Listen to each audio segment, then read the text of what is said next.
Camo is fun, camo is cool, camo may be necessary under tyrannical rule. What's up, my freedom fam? It is I, your favorite libertarian, coming to you with another exciting video. Today's video, we're going to show you how to rattle can your blaster. Now, the reason that I'm making this video is because you guys saw this and this on Instagram and you said, Nate, how do we make our blasters look that cool? Well, today I'm going to show you exactly how. But before we get into any of that, a word from our sponsors. It's us. It's just us. That's right. If you go to the link in the description or the pinned comment, takes you to yourfavoritelibertarian.com. That is where you'll find all of our links and discount codes if you want to save some things on some stuff. And it is also where you'll find all of our socials, including our Discord, if you want to link up with other members of the Freedom family. If you just want to do all of the YouTube algorithm stuff to help out, liking, subscribing, sharing, commenting, all help boost the algorithm and get this message of freedom and camouflage to the masses. So if you could do that, that's awesome, and you're awesome. Lastly, and most importantly, I take prayer requests. So if you have any of those, don't hesitate to put them in the comment section below or on any of our other socials, on our website, if you want a more private setting to do so in. I love praying for you guys. Now, with no further ado, let's get on to the actual video. Would you like to turn this into this? And possibly this?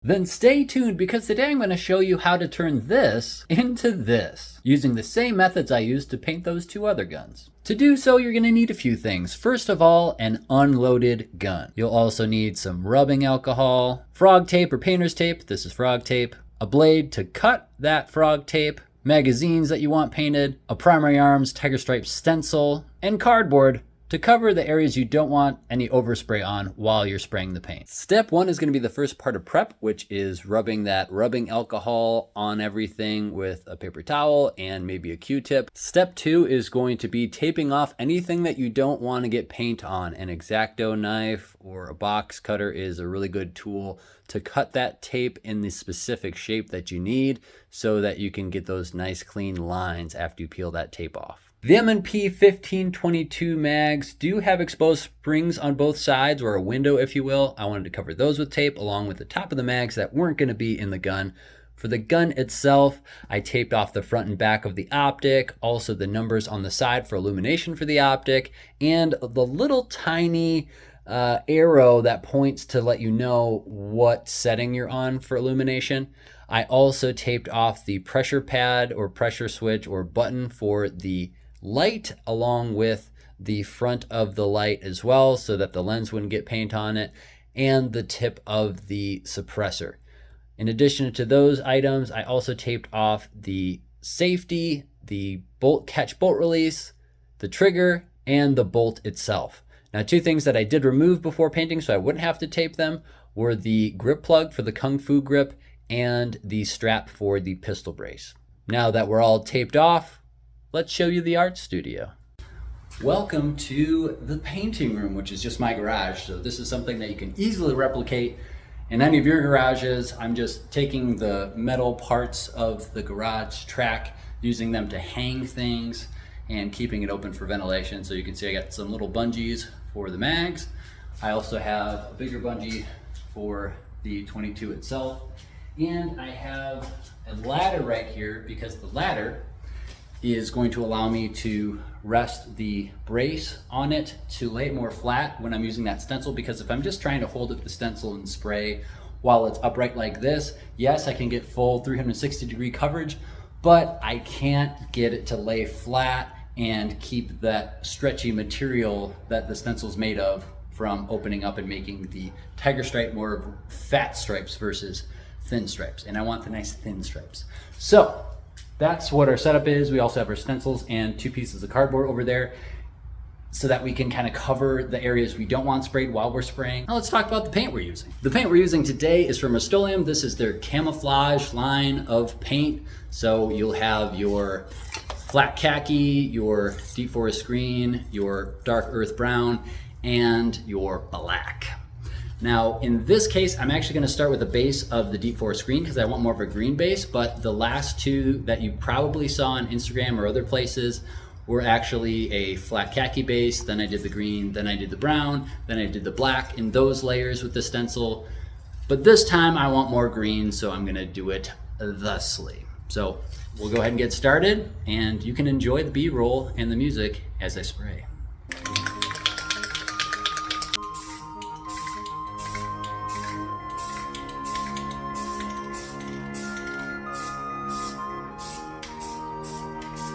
All right, let me give you a close-up of the green, and then we'll go ahead and do our mags as well. All right, so I'm already seeing a couple spots. It's good to just stop and take a look and see. There's a spot right there where I need to get a little bit more with the green. But so far it's looking pretty good. Make sure that when you're doing your safety, if you have, I mean, really if it's taped off or not, you're gonna have to move that safety once it's dry enough so that you can get underneath it. Otherwise there's just gonna be a black spot where you missed it because it's covered by the tape. All right, let's get our mags.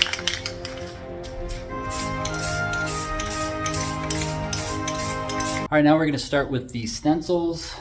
This is what I meant by having this here, so you kind of just prop it up, and then it'll be a lot easier to lay the stencils over and spray, spray, spray. So here we go. Dark earth brown. What do you guys think, this way or this way? I think for this one I'm gonna go like full on tiger stripe.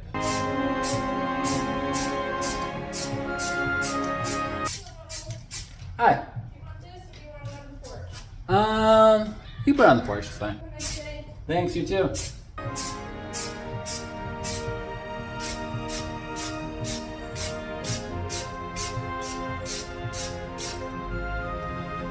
Oh, that looks pretty good. Hey.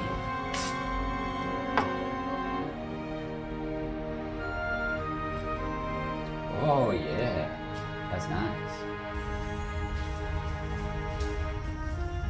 Behold, it's incredible. If you see any spots where you screw it up by picking up the stencil and rubbing, just remember where those spots are and then go over with another color of your pattern. All right, before I move on, show of hands, who just wants me to leave it like this? I think this looks awesome. Now we're gonna do black. I was told by Jake that if you do darker colors on the top, when the sun comes down on the gun, it kind of evens out everything because the darker colors are gonna get lit up more by the sun, and then the shadow is gonna cast over the lighter colors. So we're gonna try that right now with black. Oh, yeah, that's awesome. Oh yeah, that's cool. You're gonna hear me say cool a lot in this video because this looks super cool. Oh dude, this is gonna be sick.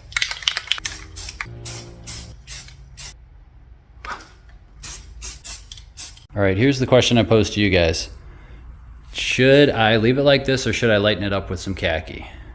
I know you're not gonna be able to actually influence my decision because this is all gonna be edited and posted later, but what do you think? Stay with this or try some khaki? Here's what I'm thinking. I'm thinking I might try some khaki with the mag, and if that looks good, I might do it on the gun. But if I screw it up, I'm only screwing up one mag. Let me know what you guys think. I tried lighting it up with khaki, but what do you guys think? I feel like this is too light. I don't know.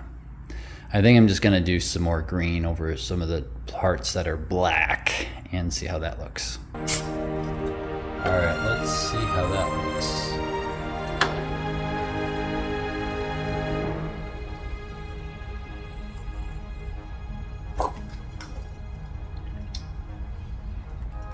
Oh yeah, that's cool looking. All right, I'm gonna call this good and let it dry and cure. I'm gonna give it probably about a week. But for you, it's gonna be a matter of seconds until we're peeling off the tape and seeing the finished product. Day later, I'm gonna take all the tape off just so you can see what the finished product looks like. You'll still want to wait probably a week to 2 weeks, depending on your humidity and temperatures, etc., before you start using it, unless you want that worn look of stuff wearing off as you use it. You can also put a clear coat on if you want. There's clear coat spray that I'll picture now. If you wanna use that, you can. But if you want to let it wear off and reapply other patterns later, then it's probably just good to leave it like this. So first we're going to take the tape off of this stuff on the gun, and then we're going to show you the mags and take the tape off of that. Is there anything more satisfying than peeling off stickers? Let me know if there is in the comment section below.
Well, that's going to be it on how to rattle can your blaster. I hope you found this video helpful, informative, and heck, maybe even fun. If you have any questions that I didn't answer in this video, put those in the comment section below. Also, if you haven't yet joined our Discord to become part of the Freedom Family community, feel free to do so by clicking on the link in the description or the pinned comment. And as always, thanks for watching, stay free, and God bless. Keeps you up at night, yeah. Make all the demons quiet, yeah. We were built to thrive, yeah. I think that we've all had enough. What keeps you up at night, yeah. Make all the demons quiet, yeah. We were built to thrive, yeah.